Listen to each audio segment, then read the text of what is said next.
Temos medo, mas queremos espiar. Por quê? Aquilo que repele também compele.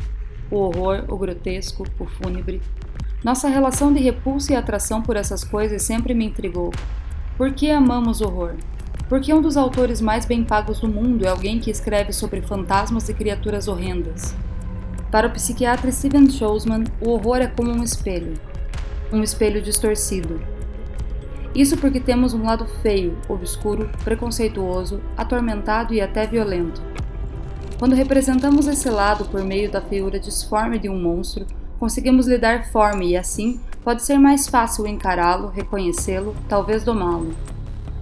Além disso, é muito mais conveniente acreditar que o mal está em um ser de outro mundo como Alien, ou em uma aberração ressurgida dos mortos como Jason, do que em um homem carismático como Ted Bundy, ou em uma garota de família rica como Suzanne von Richthofen. Todos os monstros são humanos. Eu sou humano. Logo, seria todo ser humano um monstro em potencial? O horror coloca a monstruosidade humana em perspectiva, nos faz refletir quase que inconscientemente sobre nós mesmos e nos permite questionar aspectos bastante desconfortáveis da nossa mente, dos nossos valores e preconceitos. Na cultura de entretenimento, nenhum outro gênero penetra tão fundo em nossos ossos como o horror. Também nenhum outro gênero consegue tecer uma comunidade tão fiel, porque o horror nos faz compartilhar de nossas fraquezas e assim aceitá-las mais em nós e no outro. O horror é sobre o drama da existência.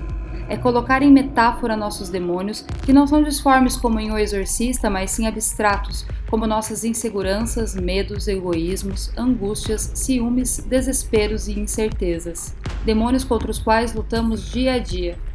Pode ser exaustivo e por vezes desesperançoso. E como diria Stephen King, por ser impossível estar sempre lutando contra nossos próprios demônios e males, de vez em quando sentimos necessidade de levá-los para passear. Ademais, o horror talvez seja, até para os mais céticos como eu, uma forma de se desafiar a imaginar um mundo livre do racionalismo e das certezas científicas.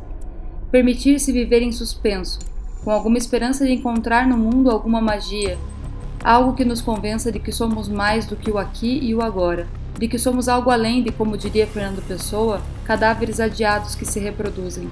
Há quem diga que a superstição humana é quase como um gene. Por milênios, ela foi nossa única arma contra o desconhecido, salvando nossos ancestrais de perigos naturais. Hoje, com tanta ciência e tecnologia regendo o nosso mundo, muito mais do que um gene sobrevivente é talvez a esperança de algo além.